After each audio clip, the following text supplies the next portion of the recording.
So it's a great pleasure to be here, especially without my crutches. Some of you may remember in June I spoke and I had crutches because I had pulled a hamstring muscle in the heroic act of catching a Frisbee. I want you all to know the Frisbee's okay and safe, and I'm footloose and fancy-free. So, I'm not going to talk about my crutches today for the most part, but I'm going to talk about our inner crutches. The perceptions we hold of ourselves in life that hinder us from stepping forward, from leaning on and depending on concepts and beliefs that don't give us the strength or allow us to stand firm on our own 2 feet of who we truly are beyond the crutches.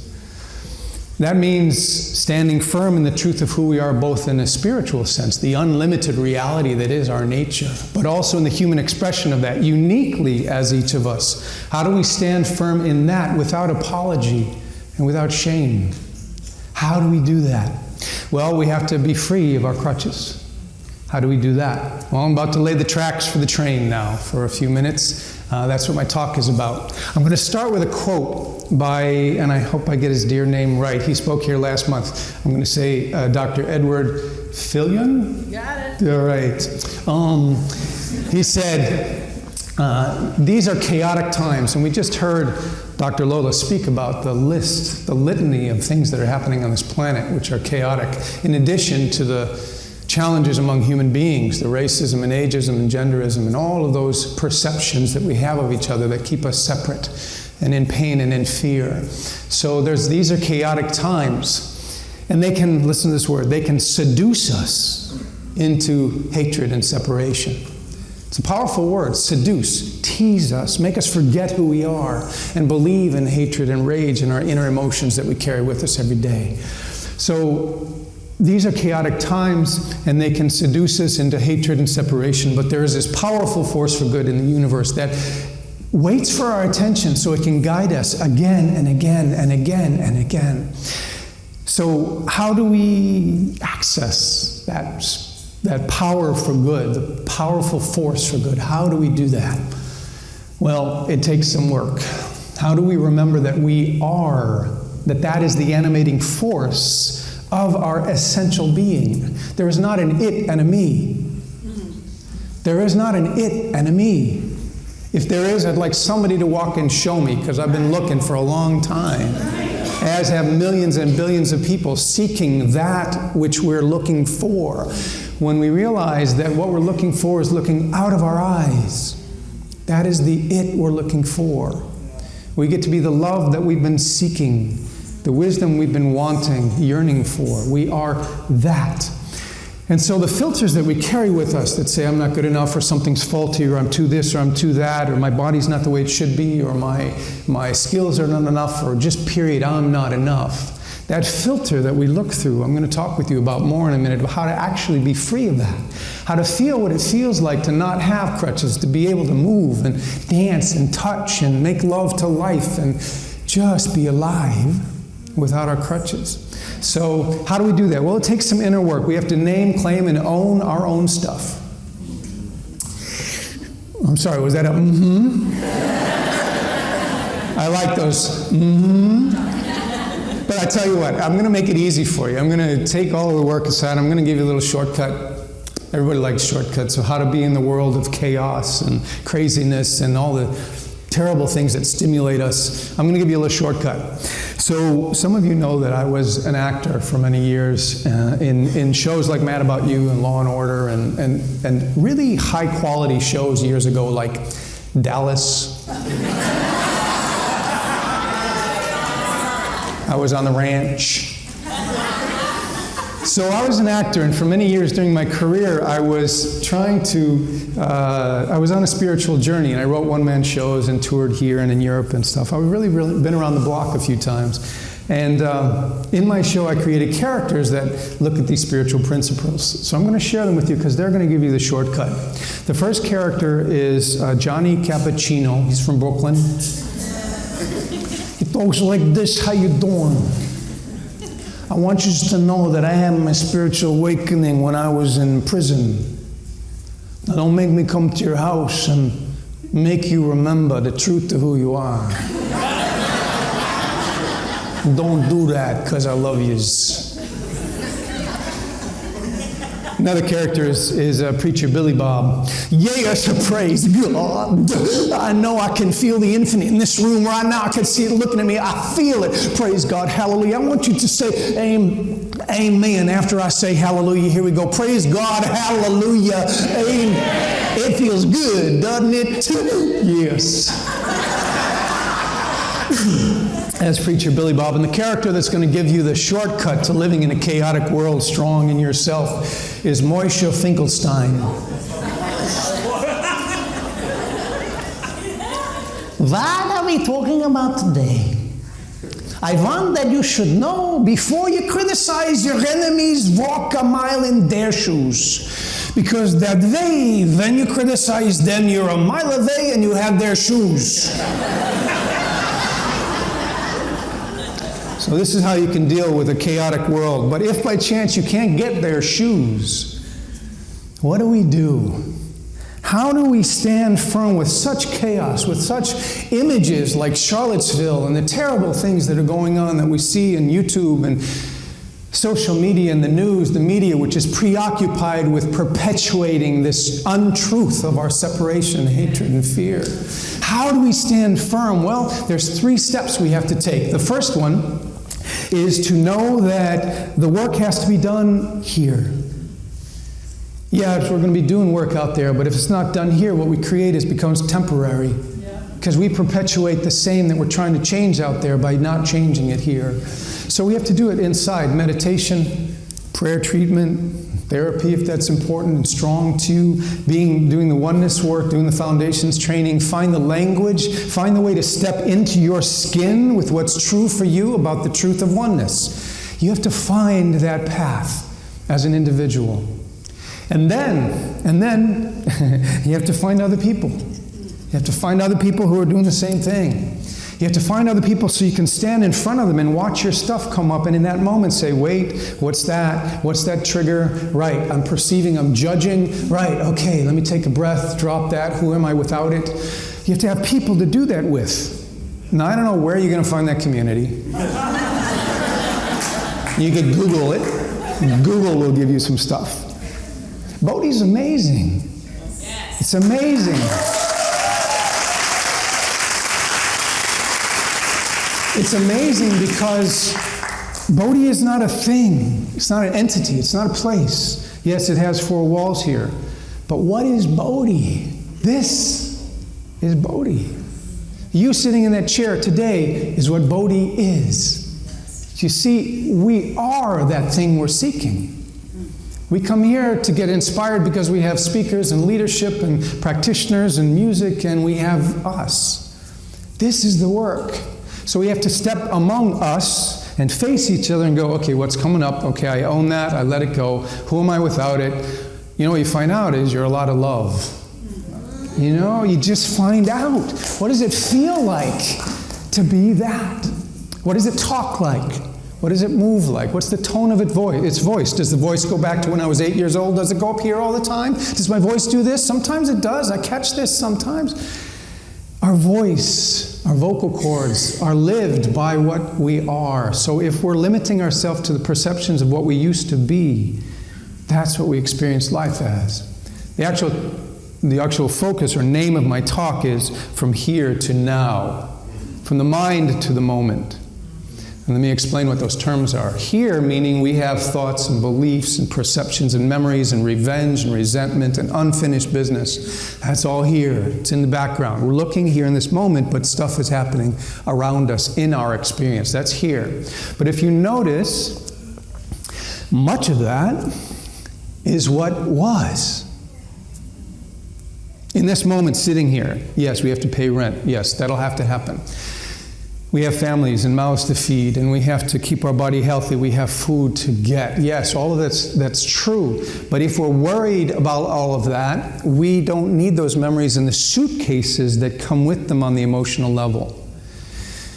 We have to recognize that in this moment is the only moment we can know the truth of who we are. Do you see? And I'll tell you the secret of how I know that. I don't have any inside connections. I just look closely. The word to know is spelled with the word now. K-N-O-W. Now is the only moment that you can know the absolute truth of what's looking through those eyes right now. You can't do it yesterday and tomorrow. So it's from here and all that stuff to now. It's from the mind to this moment. And if you'd like, I'll give you a direct experience of eternity and infinite reality, okay? If you're kind of happy with that, oh, cool, little experience, here we go. So if you'd be willing, I'd like you to close your eyes. And if you don't look at a clock or a timepiece, I'd like you to notice where 1 second ends and the next begins. Can you actually find where 1 second ends and the next begins?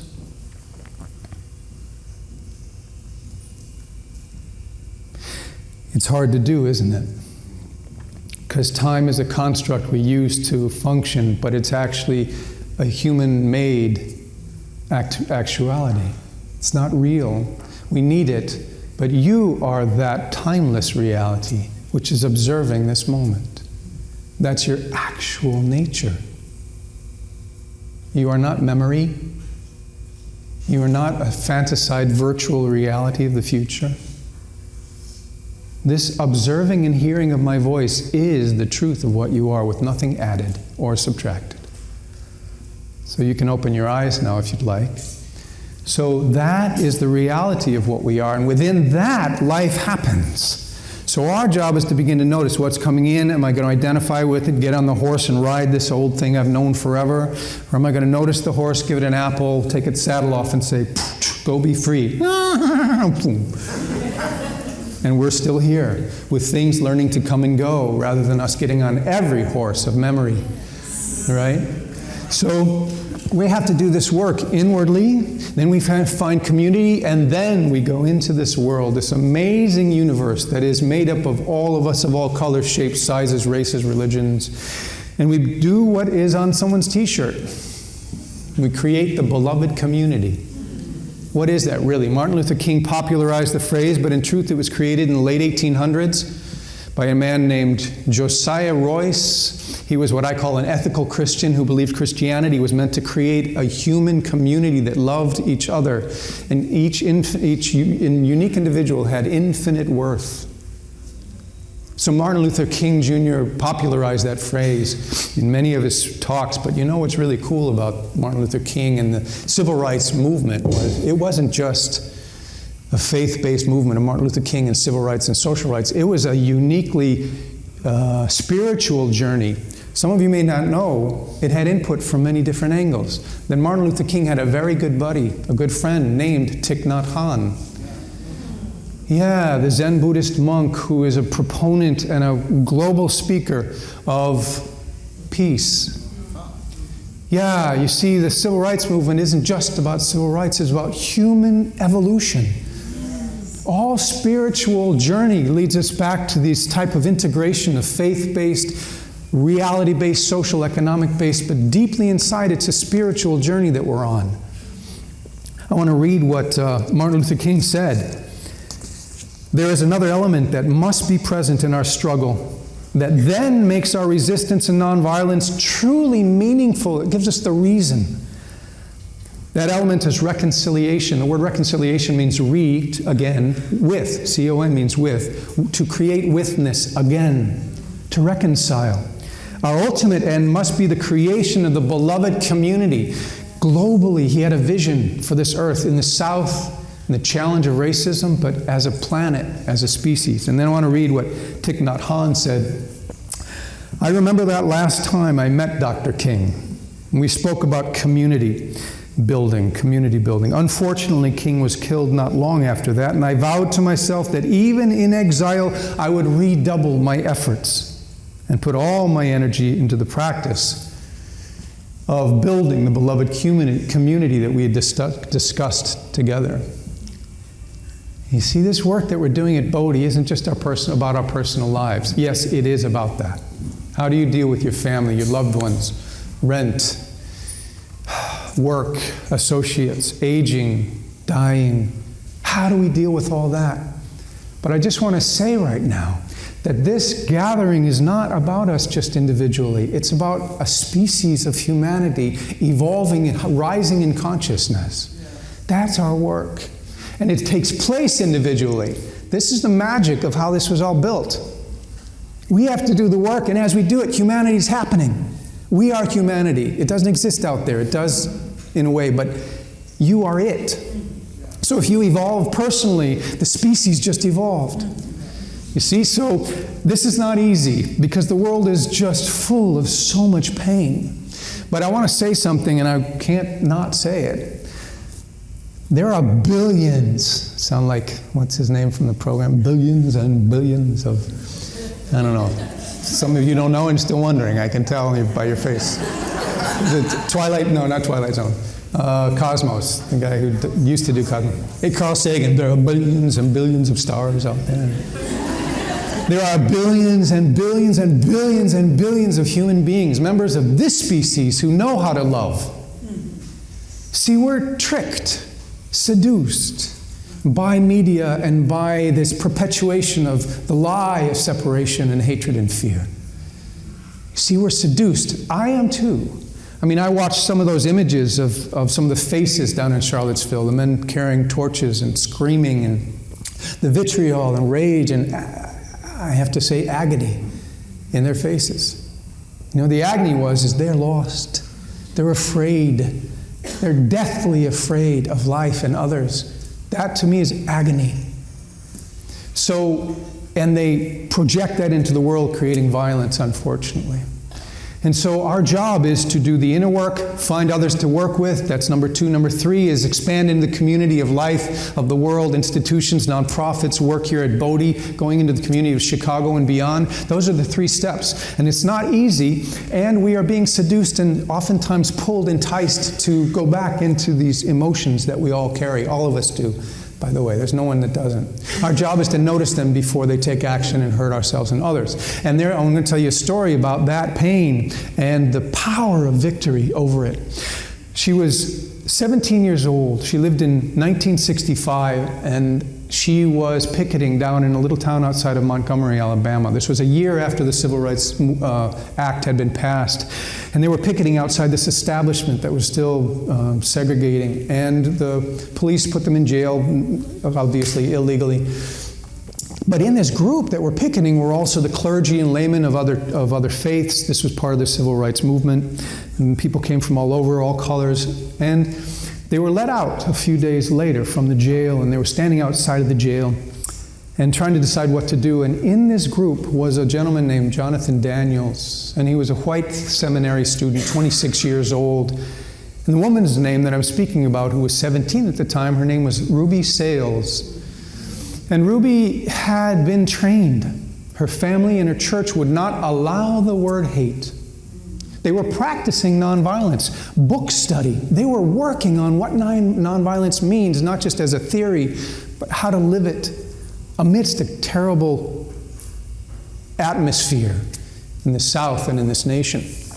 So they were let out of that jail, and Ruby Sales and her white friend, Jonathan Daniels, went around the corner to go in a store to get some soda.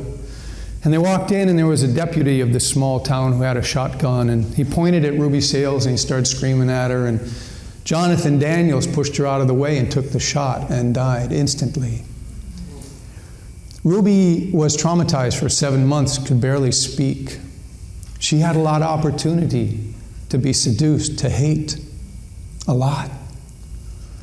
So I was driving home from my mother's senior village nursing home the other night, always pensive because she's 90 and, you know, life is aiming towards ending days. And I'm always pensive when I'm driving home from my mom's. And I heard this voice on the radio, on NPR. Ruby Sales was speaking.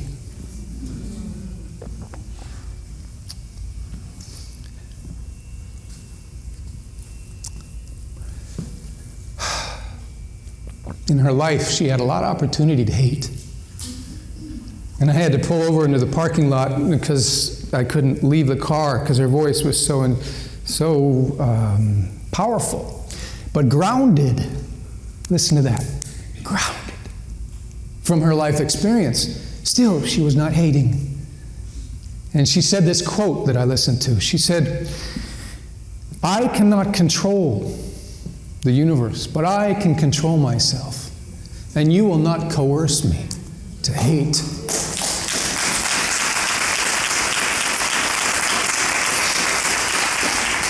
We have a lot of opportunity to hate. I feel it. It's the innocence of our being that says, this is not right. It's the innocence of the truth of who we are saying, this is not right. But unfortunately, it gets hijacked by our personal story that thinks it can, and this is what's coming towards us in the hatred. It believes that if it changes other human beings, it'll be free of the hate. Do you see that illusion? It's an illusion. You can't you can't stop other people from existing and changing you and change your inner world. It has to start here. So that hatred, it's like the river of life is this flow, and an eddy is when a river goes off into a little place that circulates. It's a circulation that has no escape. And when we hate, we leave the rising consciousness of humanity and just repeat. Hate, violence, fear. So we jump back in the river, we let go. Well, how do we do that? Well, I'm going to be here October 28th and 29th. Just happens. To teach a course, a workshop here at Bodhi called The Freedom and Power of Letting Go. The Sedona Method in Ancient Ways. And I will guide you through the techniques you can take into your life. But today I want you to walk out that door, if you'd be willing, and if it's an impulse of your heart, to be freer than when you walked in.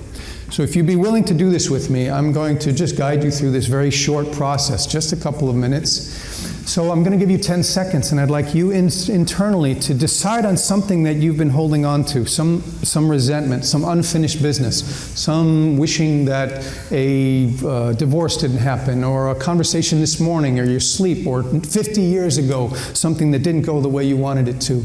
Maybe abuse or neglect or childhood story, something that you're still listening to in the here and now that's taking up space. So I'm going to be silent. Just choose one thing.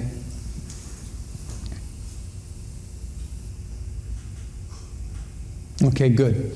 Now you can open your eyes. That one thing looks like this. It's a filter. It's like magic. You know, magicians go, ah. It's like magic. It takes your eyes from seeing clearly, because now it's between you and life.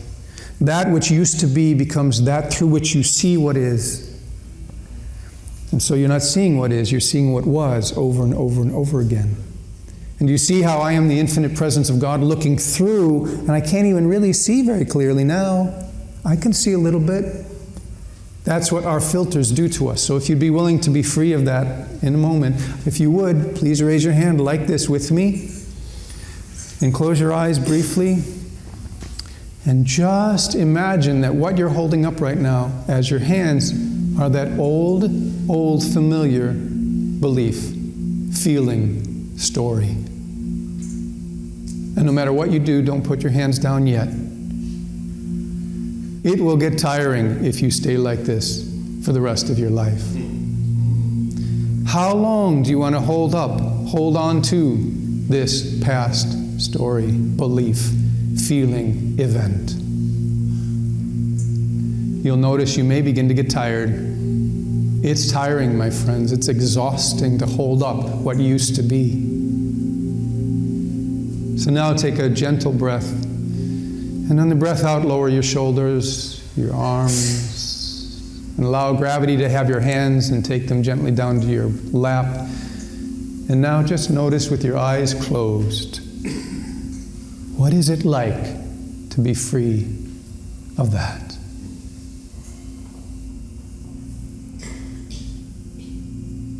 You are this spaciousness. You are this freedom in which memories and stories rise and fall. You are not bound by that which was or that which might be. You are that in this moment which will always be beyond time, beyond pain. Perhaps witnesses and feels, but is not defined by the human story that we all are.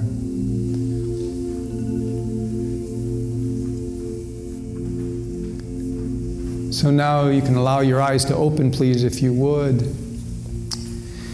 And I want you not to forget what just happened, but literally right in this nanosecond, look out of your eyes with that freedom. Don't meditate to escape, meditate to live. Look right now into the world free of that. Notice what's on stage, people, music, movement, the air on your skin. That is freedom itself. So practice as you walk out of this today to your family, friends, the world, the community room downstairs. Practice what it feels like to stand firm, looking into the world free as best you can, without shame and without apology. When Martin Luther King said the promised land, God let me walk to the mountain, I looked over and I saw the promised land, he wasn't talking about just a place or a location. The promised land is not a place. It is a way of being. We are the promised land, coming into knowing itself. Do you see? We can't wait for that. We are it, unfolding moment by moment, individually, together, and in the planet. Finally, emancipating ourselves from the slavery of what isn't true anymore. So we can do that individually as this group and in the world, and finally know what freedom really is right now, here and now. Thank you.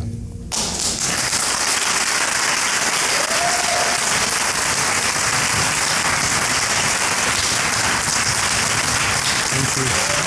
Thank you. Beautiful.